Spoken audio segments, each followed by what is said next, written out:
Depuis environ 3 semaines, nous avons bénéficié des interventions autour du thème « La place du mariage dans le plan de Dieu ». Et ce, au travers d'un schéma composé d'éléments suivants.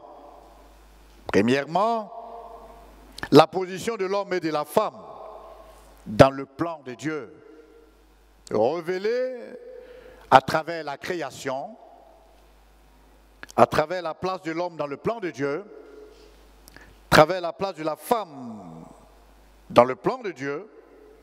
Et pour cela, nous avons vu qui fut créé premièrement, où la femme a été tirée, et puis qui est le chef par position et non par domination. Également, nous avons vu que cela est entretenu par 2 réalités, à savoir l'amour et la soumission à l'image de Christ et de son Église. En deuxième, nous avons vu 3 piliers que sont quitter, s'attacher et devenir. Ce qui révèle l'attitude de responsabilité de celui qui se dit chef, qui doit quitter la famille, aller s'attacher à sa femme, et puis les deux, dans leur fusion, puissent former une seule chair. Alors, certains se sont tellement bien attachés quand ils ont quitté, qu'ils ont fini par se ressembler après, n'est-ce pas? Je ne sais pas si vous n'avez jamais remarqué ça dans les couples. Ils se sont tellement attachés qu'ils finissent par se ressembler. En 3, nous avons vu comment avoir un foyer solide selon Dieu, par la science, la sagesse et par l'intelligence, à savoir se supporter, à savoir à quel moment intervenir, à savoir se défendre, à savoir se comprendre. Alléluia. Alors, aujourd'hui, comme synthèse, je nous propose la réaction de 2 personnes dans les Saintes Écritures, afin que cela puisse consolider nos vies de couple, de foyer, à partir de ce que nous avons appris, et que cela soit comme le congélateur qui puisse conserver ces enseignements dans nos cœurs et dans nos vies pour pérenniser nos relations entre nos épouses et nous, et entre nous et nos épouses, et entre les futurs époux. Alléluia. Pour cela, je vous invite à lire Genèse chapitre 29. Genèse 29. À partir du verset 25, on pouvait lire avant, mais comme vous connaissez l'histoire de Jacob, ici il s'agit du mariage de Jacob. Donc, le premier que nous allons voir, c'est le cas Jacob. Le deuxième, c'est le cas Madame Job. Ce sont juste ces 2 personnes qui vont nous servir de leçon ou de compréhension ce matin pour notre synthèse. Alléluia. Qu'est-ce qui a caractérisé les 2 couples ou les 2 personnes? Nous en verrons tout à l'heure. Mais déjà, lisons à partir du verset 25. Le lendemain matin, voilà que c'était Léa. Alors, Jacob dit à Laban, « Qu'est-ce que tu m'as fait? N'est-ce pas pour Rachel que j'ai servi chez toi? Pourquoi m'as-tu trompé? » Laban dit, « Ce n'est point la coutume dans ce lieu de donner la cadette avant l'année. Achève la semaine avec celle-ci et nous te donnerons aussi l'autre pour le service que tu feras chez moi pendant 7 nouvelles années. » Jacob fit ainsi, Et il acheva la semaine avec Léa. Puis Laban lui donna pour femme Rachel, sa fille. Laban donna pour servante à Rachel, sa fille Bila, sa servante. Jacob alla aussi vers Rachel, qu'il aimait plus que Léa. Et retenez bien la dernière phrase. Et il servit encore chez Laban pendant 7 nouvelles années. Alors que pouvons-nous retenir ici de l'attitude de Jacob?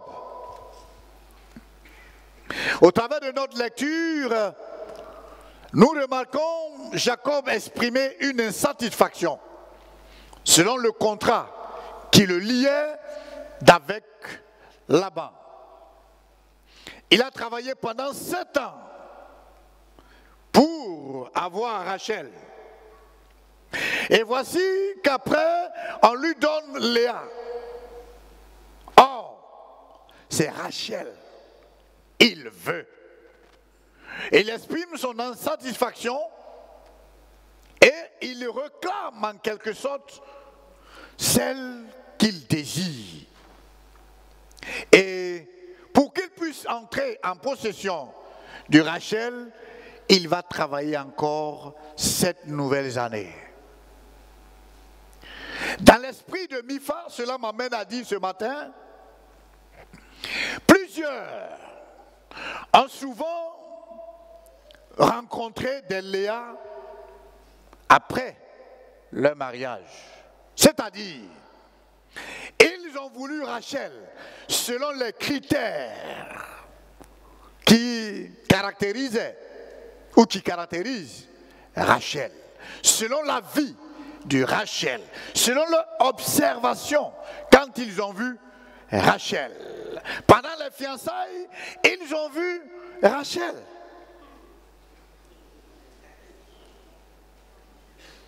Tout était Rachel. La démarche était Rachel. La coiffure était Rachel. Voilà. Oh non, vous répondez très bien ici. Formidable. Le sourire était Rachel. Mais après le mariage, c'est Léa qui s'est présentée. Alors cela peut créer tout ce que vous pouvez savoir. L'aspect comportemental peut être Léa. Le sourire de Rachel peut se transformer en Léa. Je ne dis pas que Léa était mauvaise, non.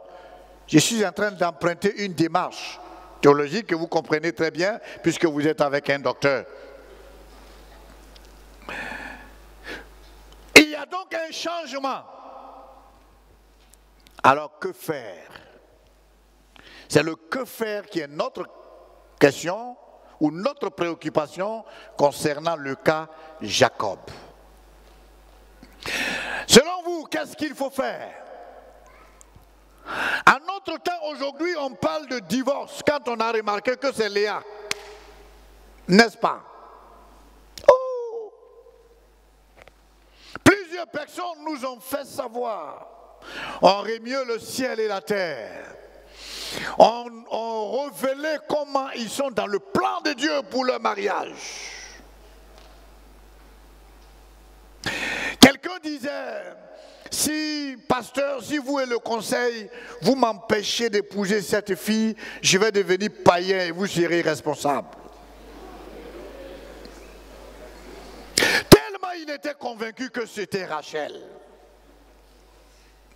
Que c'est le plan merveilleux de Dieu. Et puis, après le mariage, il découvre que c'est Léa. Les deux ont eu des échanges à la maison. Et au cours de leurs échanges, madame a fait sortir un mot. Vous connaissez le mot?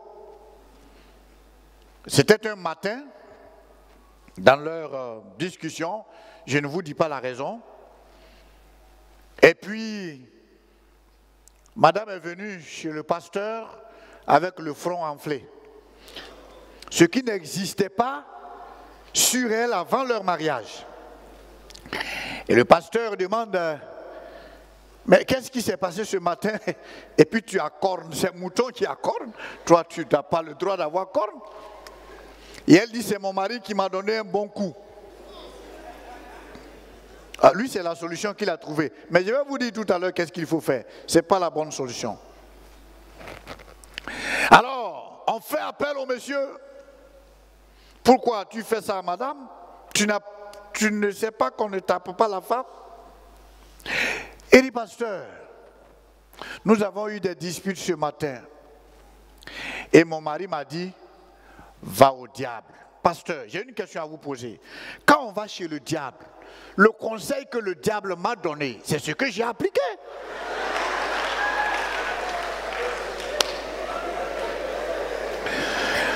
Alors le pasteur reprend la parole et il dit, madame, désormais, dis-lui, va au Saint-Esprit. Là, tu seras consolé.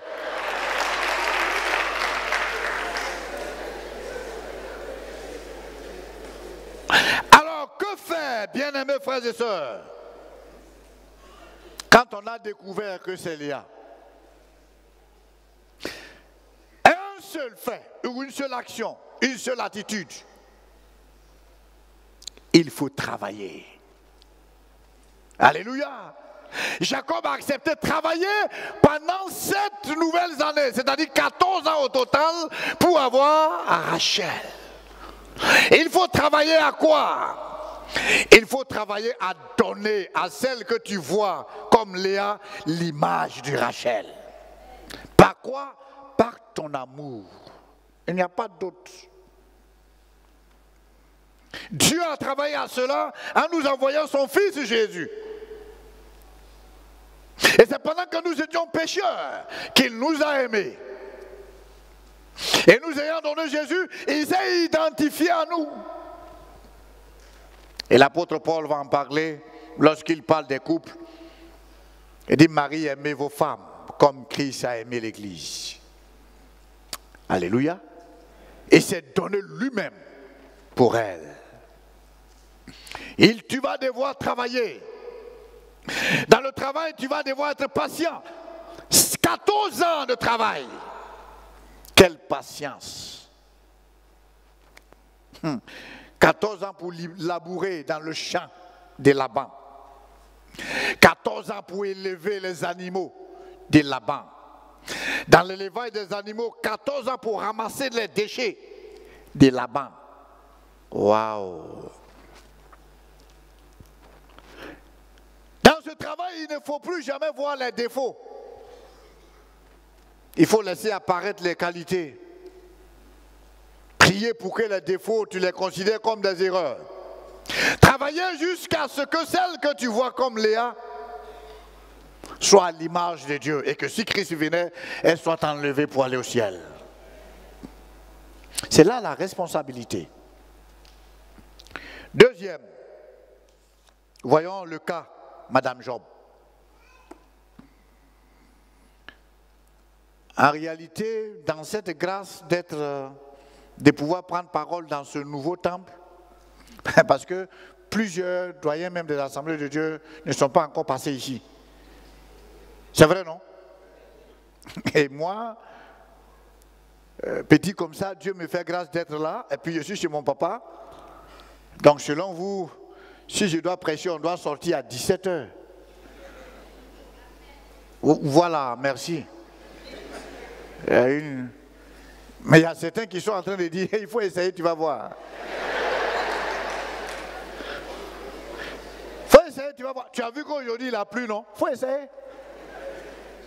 Le juge il va entendre que c'est Ouedraogo David qui est orateur. Si tu m'as vu, tu vas prêcher. Donc je ne vais pas commettre l'erreur. Car Madame Job. Voici une femme que les théologiens ont condamnée. Ah, la plupart, pas les théologiens, la plupart, ou certains, ont condamné ou ont l'habitude de condamner. Ils ont tenu compte des deux faits. Premièrement, le silence de Dieu, le silence de son époux, et même le silence des amis de Job. la concernant. Le silence de tout le récit même. À l'endroit de Job, il a été dit, Job est intègre, droit et juste. Mais concernant Madame Job, vous n'allez pas voir dans le livre de Job, Madame Job est comme ça, silence total. Deuxième élément, la réaction de son époux envers elle. Tu parles comme une femme insensée. Surtout cette partie est venue pour tout gâter. Madame Job est vue comme une femme arrogante. Madame Job est présentée comme une femme irrespectueuse, comme une femme qui ne craint pas Dieu, comme une femme qui est prête à maudire Dieu. Pire encore, Madame Job est vue comme une femme matérialiste, qui aime son époux quand ça va bien, mais quand il y a les problèmes, elle n'aime plus son époux. Alors moi, je voudrais passer par des interrogations pour que nous puissions savoir si cela est juste. Dites-moi, quand la Bible dit que Job ne pêche à point contre Dieu, mais qu'au chapitre 39 jusqu'au chapitre 42, Job n'est-il pas celui lui-même qui se répand en disant à l'Éternel, j'ai trop parlé et j'ai parlé sans connaître tes merveilles. Dieu ne l'a-t-il pas repris? 42, versets 1 à 3.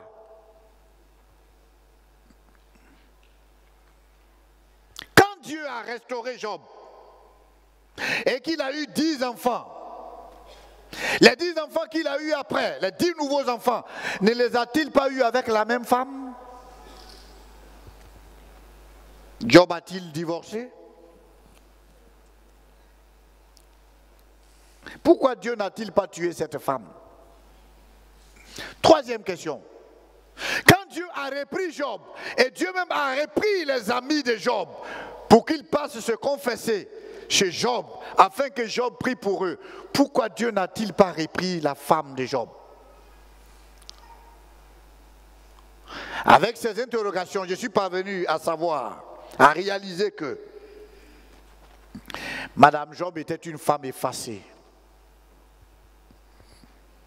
Madame Job était une femme humble. Ça vous surprend? Certainement. Madame Job était une femme respectueuse. Une femme, ses propos envers son mari traduisent ici une femme qui pleurait les souffrances de son mari. Et qui se disait, certainement, que Dieu pouvait le reprendre, il serait mieux pour lui d'y aller se reposer que de continuer de souffrir ainsi. La mort vaut mieux. Et ça, Job même l'avait dit lui-même, quand il maudit le jour de sa naissance. Ce ne sont pas les mêmes choses? Madame Job est une femme persévérante, parce qu'elle a persévéré jusqu'à ce que Dieu restaure son époux. Madame Job est une femme discrète, qui n'est jamais allée dans un salon de coiffure pour parler de son époux.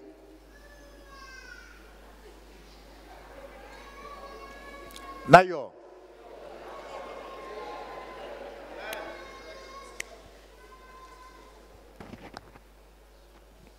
ah, mon mari là, il est pourri. Oh. Il respire, mais il est pourri. De toute façon, il sent dans la maison la Job. Non. Madame Job était une femme courageuse. Madame Job était une femme qui pardonne.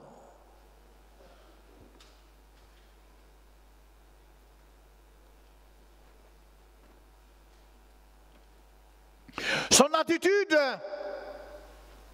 amène à dire qu'il nous faut être ainsi à l'endroit de nos mamans. C'est pour les hommes.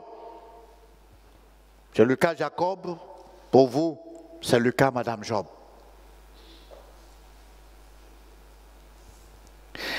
Et elle ressemble à une femme africaine. Lorsque ses parents sont venus la saluer, à l'absence de son mari qui était en voyage, elle a pris la pintade qui était à la maison, pintade mâle tête là, elle sort un peu là. Et puis elle a tué. Pour recevoir ses parents. Elle dit à ses parents, mon époux dit de vous offrir ça. Son époux revient, elle lui fait le compte rendu. Monsieur se fâche, il bat sa femme. Il dit, ah bon, c'est moi, ma pintade, que je suis en train de vouloir envoyer les femelles pour accoupler, faire plusieurs, que toi tu tues pour donner à tes parents. Sors de chez moi. Madame prend les bagages et elle va chez ses parents. Et arrivée là-bas, les parents lui demandent, elle lui dit non, j'ai eu des histoires avec mon époux. Les jours passent et madame, elle a toujours chez ses parents. Monsieur dans la honte, n'ayant plus d'eau chaude à se laver et bien d'autres réalités, décide d'aller vers sa femme, voir les parents et demander pardon. Alors il arrive, les parents de l'épouse lui disent bonne arrivée. Mais notre fille nous a dit que vous avez eu vous vous êtes chauffé un peu. Qu'est-ce qui s'est passé?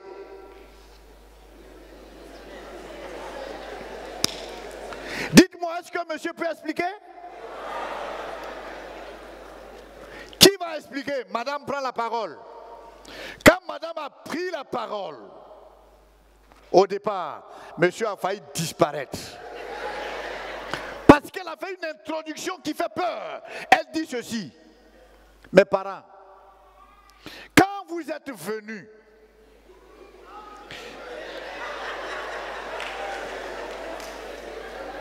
j'ai pris la pintade, le mâle bien gros là, et puis j'ai tué pour vous donner. Monsieur était en train de vouloir faire pipi. Et elle me pose et elle ajoute.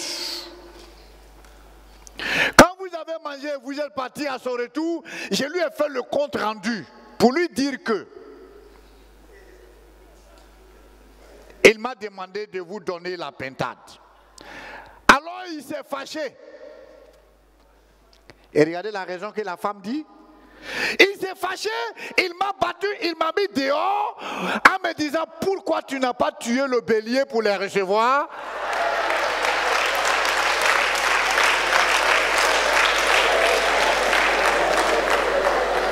Acclamez pour cette femme.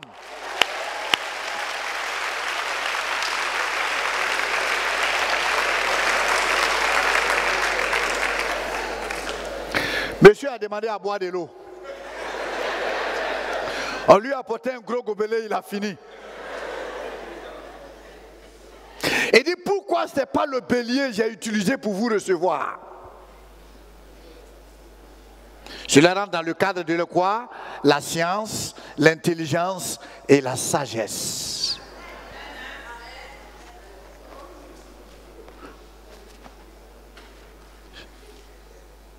J'ai conclu en disant ceci.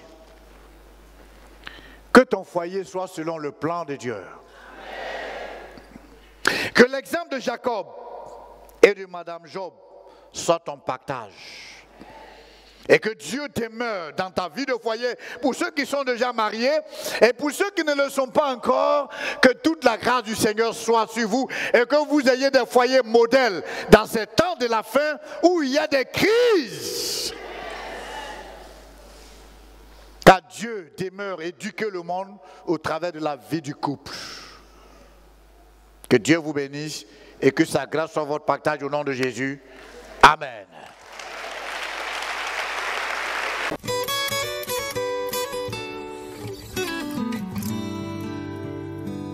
Les yeux racontent tes merveilles.